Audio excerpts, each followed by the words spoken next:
saya kasih kamu uang 1 juta.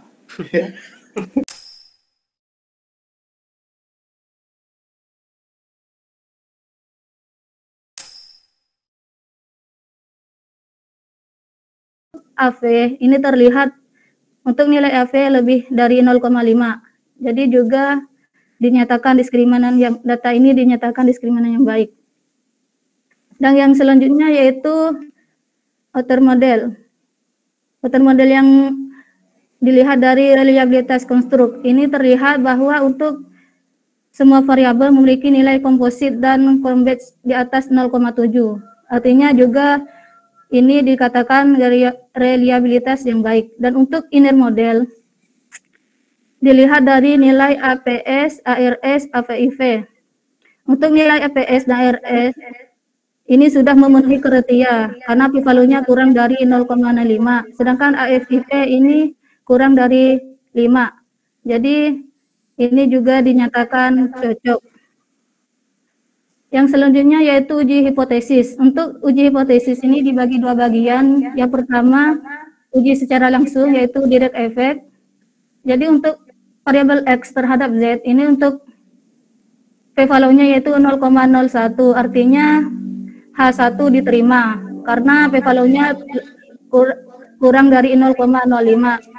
Dan selanjutnya yaitu uji secara tidak langsung. Untuk uji secara tidak langsung ini X terhadap Z, ini p-value-nya juga 0,01, arti kurang dari 0,01, artinya kurang dari 0,05, maka H1 diterima. Untuk X terhadap Y, ini p-value-nya yaitu 0,02, artinya juga H2 diterima. Dan untuk Y terhadap Z, ini p-value-nya lebih dari 0,05 yaitu 0,18, maka H3 ini ditolak. Dan untuk X terhadap Z melalui Y ini juga H4-nya ditolak karena tidak memenuhi syarat, karena Y terhadap Z ini tidak diterima, maka H4 juga ditolak. Artinya untuk inklusi keuangan syariah ini yang pertama berpengaruh positif terhadap tingkat kesejahteraan masyarakat. Dan untuk yang kedua, inklusi keuangan syariah ini berpengaruh positif terhadap perkembangan jumlah UMKM. Yang ketiga, pertumbuhan UMKM tidak berpengaruh terhadap tingkat kesejahteraan masyarakat. Dan yang terakhir, pertumbuhan jumlah UMKM tidak memediasi pengaruh inklusi keuangan syariah terhadap kesejahteraan masyarakat. Sekian, terima kasih. Saya kembalikan ke Sekretaris Sidang.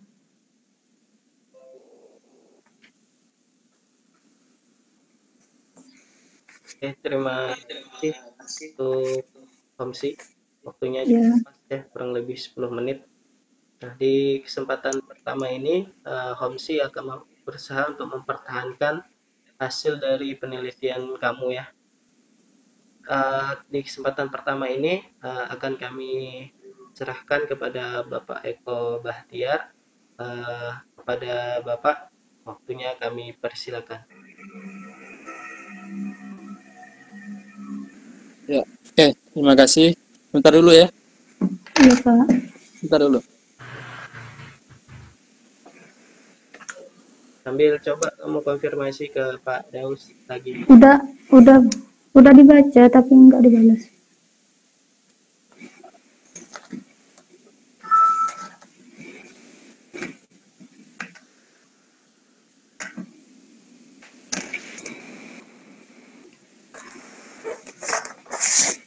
Ya.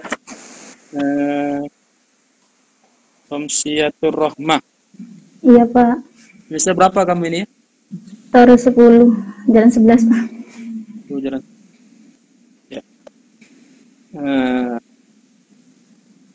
Inklusi keuangan syariah. Saya dulu ya Pak Sabirin ya. Takutnya Pak Firdaus.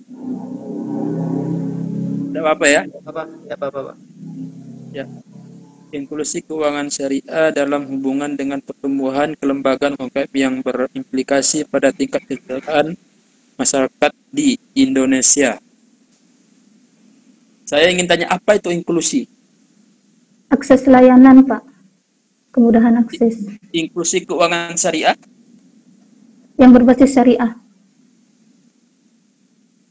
Layanan yang berbasis syariah. Iya.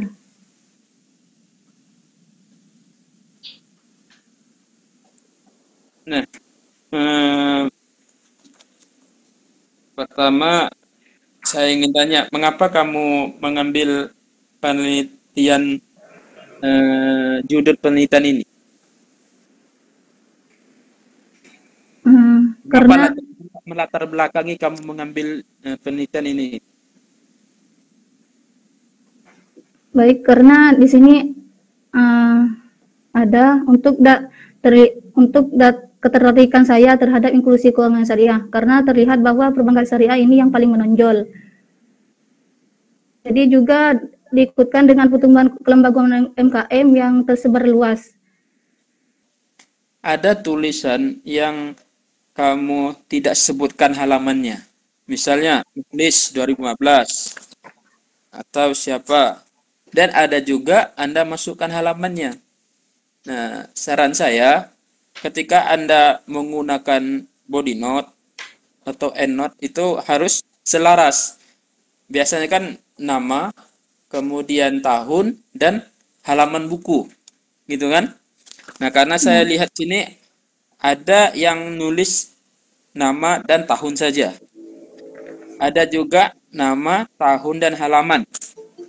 Nah, setahu saya itu biasanya nama, tahun, dan halaman. Kayak gitu. Ini ada berbagi dua di sini. Itu Iya, ya. Pak. Iya. Ya, oke. Nah, coba buka di metode penelitian. Di halaman ya. Iya. Anda mengambil itu 33 provinsi, benar? Iya, Pak. Ada datanya 33 provinsi itu. Ada, Pak. Anda mendapatkan dari mana? Dari website, Pak. Untuk indeks inklusi ini dari OJK, sedangkan untuk jumlah lembaga UKM ini dari sensus ekonomi, dan untuk indeks pembangunan manusia ini dilihat dari website BPS. Nah, yang kamu lihat dari 33 provinsi itu mana yang ini? Yang tinggi di antara 33 provinsi itu? Sebenarnya ingin saya tanya tadi, mengapa kan populasi semua, Ya. sedangkan sampelnya 33, berarti kan ada satu. Saya yakin nggak kamu ngambil semuanya ini gitu loh. Dari 34 provinsi ini, saya hanya cek satu saja apa yang kamu tidak masukkan. Ternyata kamu masih bolak-balik gitu kan. Saya ingin cek lagi, ini benar nggak kamu mengambil data sebanyak 33 provinsi ini? Iya, Pak. Karena provinsi yang satunya ini tidak ada datanya untuk indeks inklusi keuangan syariah. Mana? Satunya provinsi apa? Ini, Pak, saya lupa.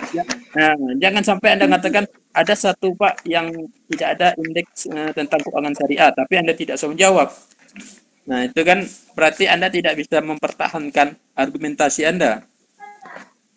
Udahlah, stop. Kita ke anak lain saja. Ya, Pak. Oke.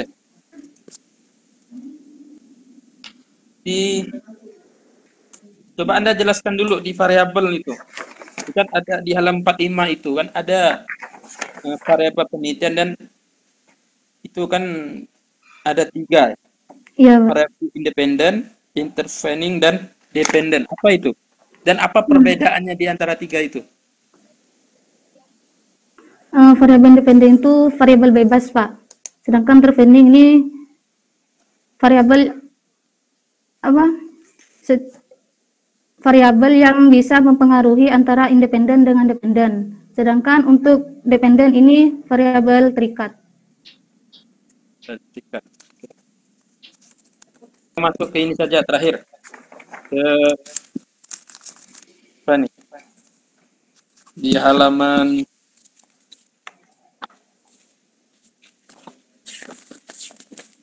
di halaman 66.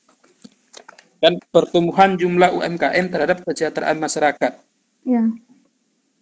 Nah, itu kan pertumbuhan jumlah UMKM terhadap kesejahteraan masyarakat, nilai value sebesar 0,18 itu kan, dan seterusnya. Nah, kan ada penjabaran nih, pertumbuhan jumlah UMKM tidak memiliki pengaruh signifikan terhadap kesejahteraan masyarakat. Artinya semakin meningkat profesi pertumbuhan jumlah UMKM, maka tidak berpengaruh terhadap kesejahteraan masyarakat. Mengapa ini bisa terjadi gitu? Tahu saya secara teori, semakin banyak UMKM, maka kesejahteraan masyarakat meningkat. Misalnya ada jual beli UMKM, misalnya di Kota Pontianak, ini kan banyak nih. Iya, Pak. UMKM ada usaha kecil mikro menengah di Kota Pontianak, maka secara tidak langsung kesejahteraan masyarakat itu meningkat karena dia menjual barang, nanti ketika jual barang beli barang lagi, maka perekonomian itu akan jalan. Tapi dalam sini Anda menjelaskan pertumbuhan jumlah UMKM tidak memiliki pengaruh signifikan. Mengapa bisa terjadi kayak gitu? Karena Apa alasannya, Pak? dari hasil analisis data saya, untuk syarat pengaruh variabel Y terhadap Z, artinya pertumbuhan jumlah UMKM terhadap kesejahteraan masyarakat ini nilainya 0,18, artinya kurang dari 0,05. Maka hipotesis ketiga itu ditolak, artinya tidak signifikan. Dan juga data ini didukung dengan hasil penelitian Ahmad Rifai yang dimana hasilnya menunjukkan UMKM dalam pembangunan Provinsi Lampung mengikuti teori klasik. Maksudnya semakin tinggi tingkat perekonomian, maka peran UMKM dalam pembangunan semakin kecil. Begitu. Jadi faktanya didukung dengan data bahwa peningkatan pendapatan per kapita PDRB dan pertumbuhan ekonomi investasi tidak berpengaruh secara signifikan. Itu data itu Anda didapatkan dari mana? Anda bisa menjelaskan pertumbuhan jumlah UMKM tidak memiliki pengaruh signifikan terhadap kesejahteraan. Itu kan pasti Anda sudah analisa tuh. Sudah Anda analisis data itu berapa banyak yang Anda analisa di situ. Jangan pula hanya 2, 3, 4 saja. Itu gimana? Maksudnya, Pak?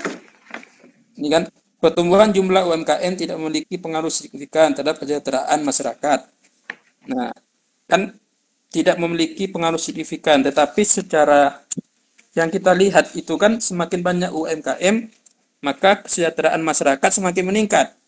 Contohnya di Pontianak ini, Paknya nih usaha mikro kecil menengah.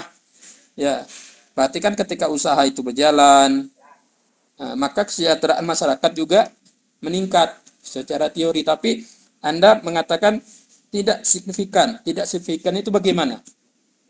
Ya, tidak berpengaruh. Maksud tidak berpengaruh positif, Pak, terhadap kesejahteraan. Nah, Homsi, bukan seperti itu yang diinginkan Pak Eko. Kalau kamu jawab lagi dengan karena tidak signifikan, itu kamu balik lagi ke data statistik. Fenomena lapangan yang dimaksud Pak Eko itu. Kenapa? Nah, kan pertanyaannya kenapa? Kamu menemukan apa di fenomena lapangan? Misalnya, kan seharusnya dia berpengaruh, tapi kok tidak?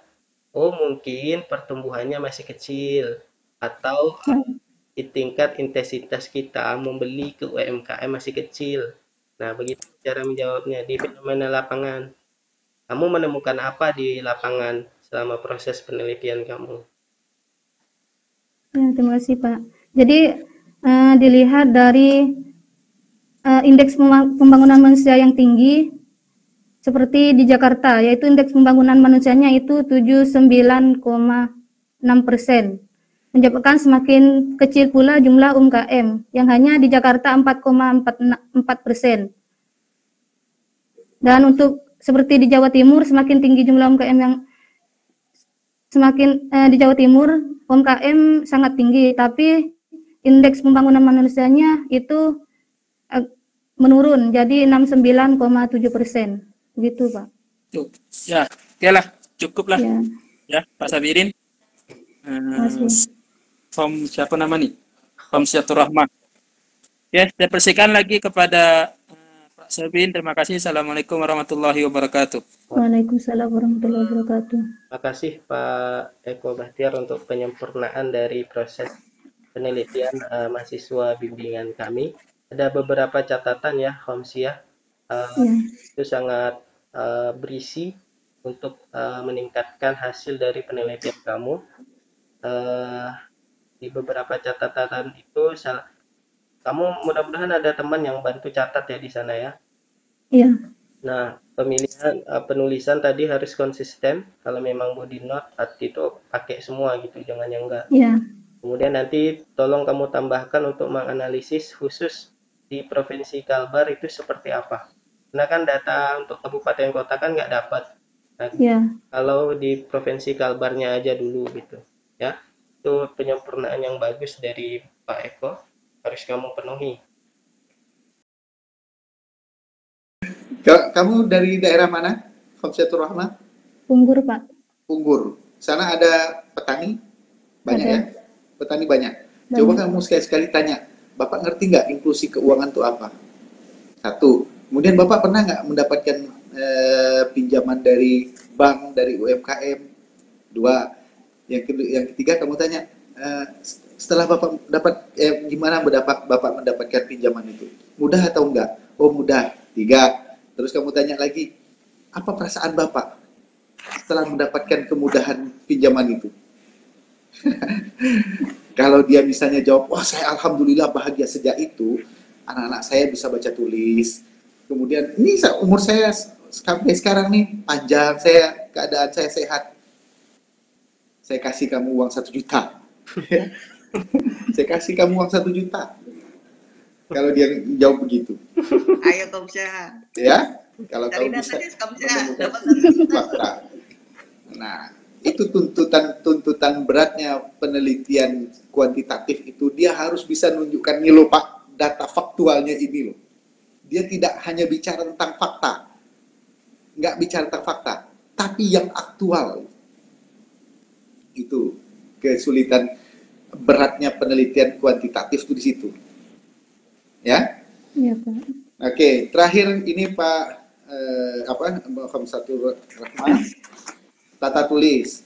Coba lihat di daftar pustaka itu. Ini ada satu aja sih, saya temukan. Daftar pustaka yang nomor 2 itu. Daftar pustaka nomor 2. Apa itu bunyinya? Bank Indonesia. Nah, Bank Indonesia ini siapa nih? Kita harus cari ini Bank Indonesia nih. Nah, makanya rujukan-rujukan kayak begini, walaupun judulnya itu dibuat judul buku, Kajian Ekonomi dan Keuangan Regional, kalau memang benar, maka pasti, ini kemungkinan tim, maka nggak boleh kamu tulis penulisnya itu adalah Bank Indonesia. Bank Indonesia nggak pandai nulis, dia belum dapat kemudahan akses keuangan, ya. Iya, Pak. Pasti tim, kalau dia tim, pilih, misalnya ada 2 orang timnya, tulis dua-dua namanya. Kalau dia bertiga atau lebih, maka tulis yang pertama, koma, DKK atau et al. Kalau begini nggak boleh, nggak masuk kategori. Iya, Pak. Mengapa disebut daftar pustaka atau rujukan atau bibliografi? Karena harus jelas siapa yang harus bertanggung jawab terhadap buku itu, rujukan kita itu. Nah, kenapa kitab suci itu nggak boleh masuk dalam daftar pustaka? Karena gimana kita mau mengadili Allah, gitu ya? Ini apa maksud Anda menulis kalimat ini, kan nggak mungkin. Nah, jadi kalau dia betul tim, kamu lihat ambil nama pertama. Kalau dia timnya misalnya 3 lebih, Ya, Bang. tapi kalau dia berdua itu ditulis dua-duanya. Kalau misalnya dia tidak menyebutkan nama timnya, maka nggak boleh masuk dalam daftar pustaka. Boleh dikutip di tengah, tapi tidak boleh dimasukkan di dalam daftar pustaka. Tuh. Yang kedua, tata tulis kamu tentang halaman. Halaman, saya memang kayaknya sepele ini yang saya sampaikan, tapi inilah penyakit yang menjadi huruf yang lama-lama jadi ustad. Cara memberikan halaman, apabila di halaman itu nggak ada judul, tidak ada judul, maka dia harus di Atas. top right, atas kanan. Tapi kalau ada judul, maka dia button center, di bawah tengah. Ini kamu tengah semua. Oke. Nah, kemudian kamu harus bedakan antara awalan dengan kata depan. Di atas tuh penulisan pengetikannya dipisah. Karena di situ kata depan bukan awalan. Nah, terakhir kayak begini nih, kayak halaman nih. Nih, kamu lihat nih. Nama kamu. Apabila ada keterangan di bawah nama, tidak boleh lagi menggunakan underline atau garis bawah. Ya, kan itu ini kan keterangan, ya.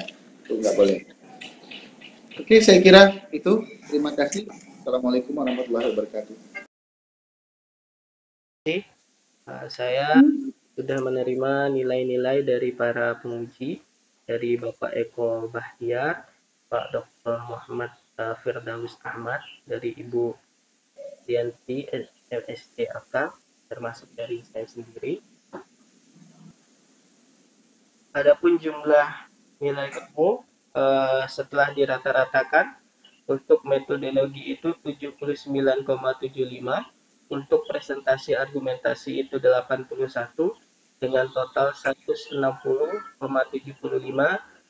dengan rata-rata 80,37. Dengan ini Fakultas Ekonomi dan Bisnis Islam IAIN Pontianak menyatakan bahwa Khamsyatur Rahmah lulus dengan nilai A. Selamat ya untuk Khamsyatur Rahmah. Sampaikan salam hangat kami kepada keluargamu di rumah. Alhamdulillah hari ini kamu sudah membuat satu di antara impian kedua orang tua kamu menjadi nyata, yaitu ingin melihat anak perempuannya menjadi sarjana. Mudah-mudahan setelah ini kamu semakin akan membanggakan mereka ya.